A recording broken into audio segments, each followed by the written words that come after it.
मैं दयानिधि महाराज जी से कहूंगा कि बिहारी यदि काम करना बंद कर दे, तमिलनाडु में जाना बंद कर दे तो आपका हुक्का पानी बंद हो जाएगा। गुजरात में उस वक्त पीटे गए थे जिस वक्त डबल इंजन की सरकार थी और एक एक बिहारियों को जला दिया गया। दयानिधि महाराज जी को मेरे बारे में इतना कहूंगा कि उनको पॉलिटिकल समझ बिहार के इतिहास के बारे में और भारत के संविधान के बारे में नहीं है। कॉन्स्टिट्यूशन वो पढ़े हैं, वो बीजेपी के तरह राग नहीं अलावे हैं। तमिलनाडु गए थे जिस वक्त तमिलनाडु में बिहारी पीटे गए थे, आप सम्मानित हो रहे थे तो आप उस वक्त ही बात कर लेते तो आज ये हाल नहीं होती।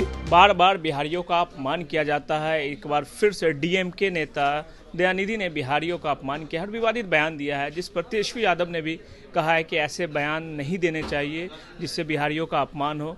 काफ़ी गलत बयान है। हमारे साथ जाप सुप्रीमो पप्पू यादव हैं। आज इनका जन्मदिन है। सबसे पहले पप्पू यादव जी, आपके जन्मदिन की बधाई आपको।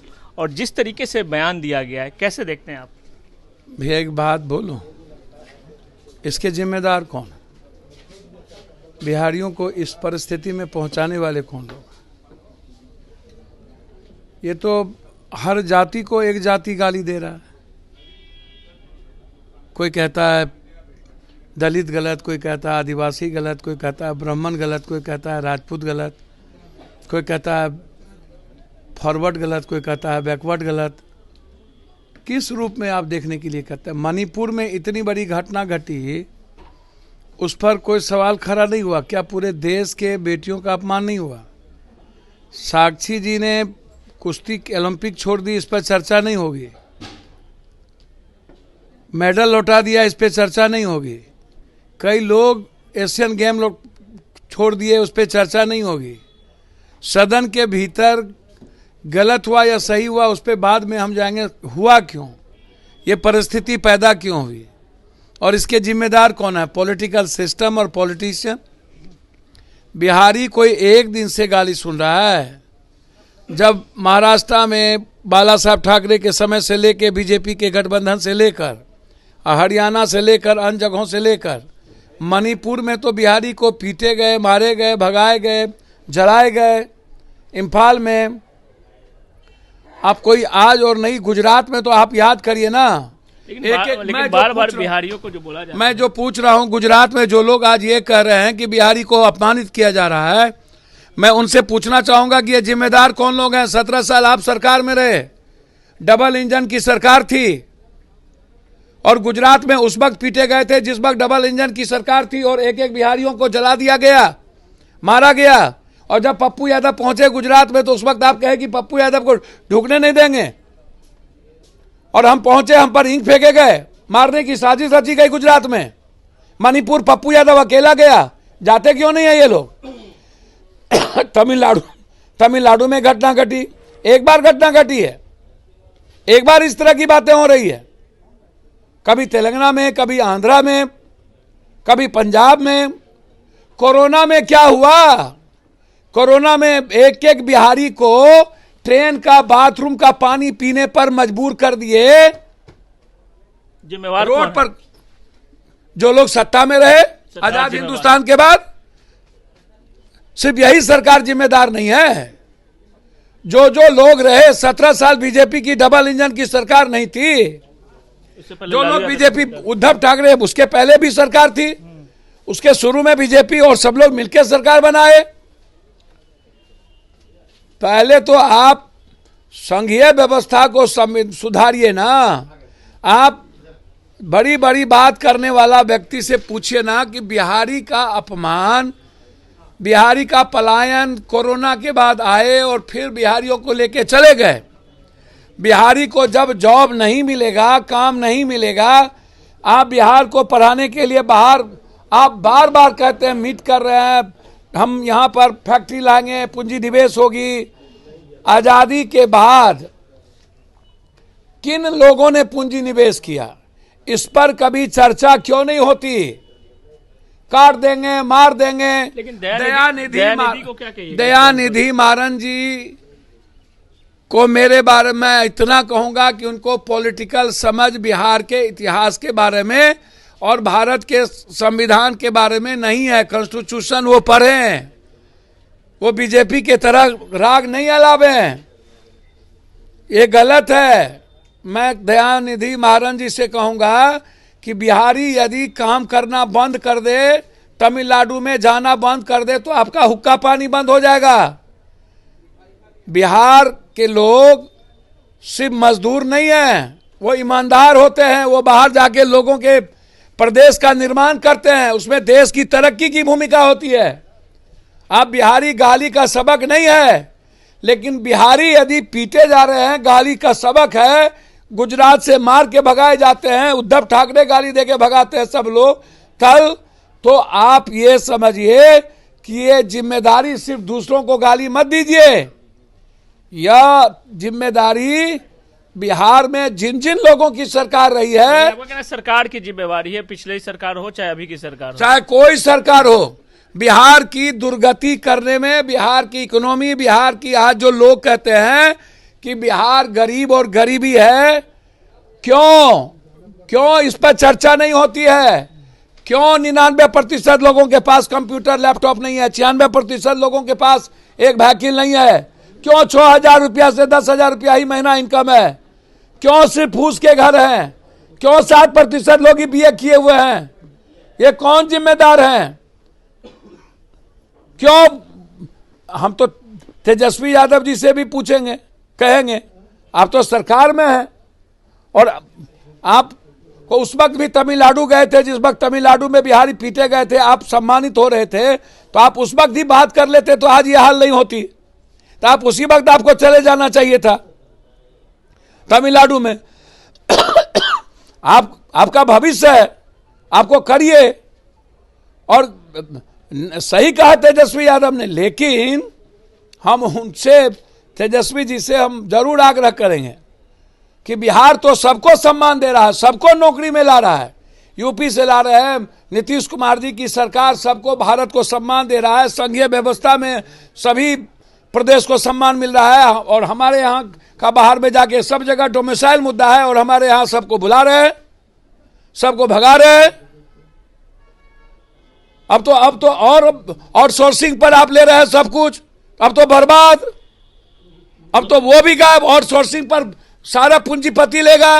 डोमिसाइल से काफी दिक्कतें होगी, डोमिसाइल से इतना दिक्कत हो रही होगी, इतना दिक्कत होगी कि जिसका हिसाब नहीं है। तो दयानिधि पहले दिल दे, हिमालय से ज्यादा ऊंचा, समुद्र से ज्यादा गहरा है बिहारियों का दिल, सबको समाता है। गांधी की नहीं यही, जेपी यही, लोहिया यही, आप जिसका इतिहास देखोगे यही, बाबू वीर कुंवर सिंह यही, सबने भारत के इतिहास के निर्माण में संघर्ष का रास्ता शुरुआत किया बिहार से। अब बात कर लेते हैं इंडिया अलायंस की। बैठक पे बैठक हो रही है, नीतीश कुमार का लगता है जो ममता बनर्जी हैं और ये अरविंद केजरीवाल, वो खड़गे का नाम आगे कर रहे हैं, जिससे नीतीश कुमार नाराज लग रहे हैं। देखिए, जो अब आप लोग के मालिक लोग, चैनल के मालिक लोग ऑनर किलर हैं, तो मुझको कुछ नहीं कहना। किलर यदि उन्होंने ले लिया है इंडिया गठबंधन को गरियाने का, और नीतीश कुमार को, लेकिन आखिर उनको कुछ बनाया नहीं गया अभी तक। सर, नीतीश कुमार जी 20 साल से मुख्यमंत्री हैं। नीतीश कुमार जी ने ही इंडिया गठबंधन के सूत्रधार हैं। नीतीश कुमार जी का रेस्पेक्ट सबसे ज्यादा है। कई मीटिंग भी तो हो गया भैया, मैं वही बात तो कह रहा हूं। नीतीश कुमार जी, लालू यादव जी को नजरअंदाज नहीं किया जा सकता। और आप लोग एजेंडा तय कर लिए, अलग बात है, लेकिन मेरा मानना जो मैं समझता हूं, इस देश को नाराजगी तो झलक रही, क्योंकि उनका बयान अभी तक नहीं आया जब से मीटिंग के बाद आया है। भैया, मुझे तो एक बात समझ में नहीं आती, नीतीश कुमार जी का छोटी छोटी बातें आप लोगों को नजर आ जाता है, बीजेपी वाले गरिया रहे हैं, और सुशील मोदी सूप बाजा तो बाजा चलनियों बाजा है। सुशील मोदी जी तो विधायक के मर्डर केस में फंसे थे ना, हो पूर्णिया के विधायक मर्डर केस में, और रूपम ने आरोप लगाया था ना सुशील मोदी जी पर, क्या आप याद है? और सुशील मोदी जी पर क्या आरोप नहीं लगा था विधायक जी वाला केस में? मर्डर केस जब हुआ था विधायक जी का रूपम पर, तो और भी क्या। तो सुशील मोदी जी, नीतीश कुमार जी तब बहुत अच्छा थे, और आज गड़बड़ा गए। कोई लोग कह रहे हैं डायरेक्ट लाइव देखेंगे। आपको लगता है उनको बड़ी जिम्मेवारी मिलनी चाहिए इंडिया अलायंस में? किनको? नीतीश कुमार को। अरे, बिहार में कभी न कभी, अब हम तो चाहते ही है बिहारियों को बड़ा नेतृत्व, बड़ा जिम्मेदारी मिले, और मैं बार बार कहता हूं, पीएम कैंडिडेट हो सकते हैं आपके हिसाब से? मेरे ख्याल से हिंदुस्तान में दलित अत्यंत पिछड़ा हर परिस्थिति में आज के डेट में किसी भी कीमत पर दलितों को या अत्यंत पिछड़ी जाति में से किसी को पीएम बनाने की भूमिका तय करनी चाहिए। और मेरा मानना है कि हर परिस्थिति में इस देश में यदि आज सर्वे में दलित गरीब ये लोग पिछड़ा इस भूमिका में है, तो जब तक आप भारत के शीर्षक पर कोई दलित अत्यंत पिछड़ा गरीब को नहीं बैठाइएगा, वंचित को, पहला चेहरा कौन होगा आपके हिसाब से? कोई जो अब वो तो तय चुनाव के बाद उसमें नीतीश तो कुमार प्रधानमंत्री नहीं, मैं ज्योतिष नहीं हूँ और ना मैं प्रवक्ता हूँ। आप क्या चाहते हैं? भैया मैं तो चाहूंगा यदि सर्वे की स्थिति में शैक्षणिक स्थिति दलित माइनॉरिटी जिन लोग की ये स्थिति है, तो मैं तो चाहूंगा कि दलित अत्यंत पिछड़ा में से ओबीसी में कोई एक व्यक्ति हिंदुस्तान का पीएम हो, ताकि जो आर्थिक सामाजिक राजनीतिक स्थिति इतनी विपरीत है, इतना विकराल है शैक्षणिक रूप से, वो तरक्की कर सके और अपने लोगों की मुखालफत करके उसको आगे बढ़ा सके। आज कोई दलितों की वकालत और बात करने वाला व्यक्ति नहीं है। आखिरी सवाल, चुनाव नजदीक है, आपकी क्या तैयारी है? आप महागठबंधन से चुनाव लड़िएगा या इंडिपेंडेंट चुनाव लड़ रहे हैं? भैया पप्पू यादव अपनी पार्टी से चुनाव लड़ेंगे। पप्पू यादव हर परिस्थिति में पूर्णिया, मधेपुरा, सुपौल तीनों लोकसभा की जनता मन बना चुकी है, एक एक घर मन बना चुके हैं कि पीएम सीएम कोई रहे, मेरा बेटा मेरे पास रहे, मेरा खून मेरा पास रहे, मेरी मट्टी है वो, मेरा खून है वो, मेरी मिट्टी और मेरे खून से भारत का, इंडिया, दिल्ली हो या पटना, कोई अलग नहीं कर सकता। जिन्हें अब तय करना होगा वो तय करेंगे। हम और कोसी सीमांचल गठबंधन के कैंडिडेट को चुनौती दे सकते हैं? नहीं, मैं किसी कैंडिडेट को ना चुनौती दे सकता हूं, ना मैं चुनौती के लायक हूं। मैं कोसी सीमांचल के विकास के लिए 9 तारीख से आंदोलन की शुरुआत और मार्च के प्रथम वीक में 5 लाख व्यक्ति रंगभूमि के धरती पर, 5 लाख सहरसा, 5 प्रथम सप्ताह, मार्च के प्रथम सप्ताह 9 तारीख को धरना है। Kosi dam, high dam, AIIMS, Kosi Seemanchal को रेल से नहीं जोड़ने का, केंद्र सरकार के खिलाफ आंदोलन आप लोग का शुरू और पूर्णिया को उपराजधानी और पूर्णिया को हाईकोर्ट का बेंच, केंद्र सरकार के खिलाफ आप आर पार होगी, आर पार कोसी सीमांचल के विशेष स्टेटस के लिए आर पार होगी। और जरूरत पड़ेगी तो भारत सरकार का हुक्का पानी बंद करेंगे। 5 मार्च को कोसी की आजादी के पहले लगातार उपवास, रोड जाम, चक्का जाम होगा। और 3 तारीख को मार्च को 5 लाख रंगभूमि मैदान में, गिनती कर लीजिएगा, लोग वहां खड़े मिलेंगे कोसी सीमांचल के स्पेशल स्टेटस और उस इलाके की आर्थिक आजादी के लिए। बिहार को तो स्पेशल स्टेटस अभी तक नहीं मिल पाया सर, उसकी लड़ाई भी जन अधिकार पार्टी लड़ेगी। जिस तरह तेलंगाना ने करो मरो के तर्ज पर लड़ा था ना, उसी तरह जन अधिकार पार्टी के एक एक वर्कर बिहार के विशेष राज्य के लिए आर पार की लड़ाई लड़ेगा और केंद्र के खिलाफ चाहे जिस हद तक जाना पड़ेगा जाएंगे। धन्यवाद। तो ये थे पप्पू यादव जो साफ तौर पे कह रहे हैं कि आने वाले समय में जो चुनाव है उससे पहले मार्च में इनका एक बड़ा आंदोलन होगा केंद्र सरकार के खिलाफ, और केंद्र सरकार को ये चुनौती देंगे कि कैसे भी करके इन्हें कोसी सीमांचल में जो स्पेशल स्टेटस है इन्हें मिले और बिहार को भी विशेष राज्य के दर्जे के लिए ये आंदोलन करेंगे। सुजीत कुमार, बिहार तक, पटना।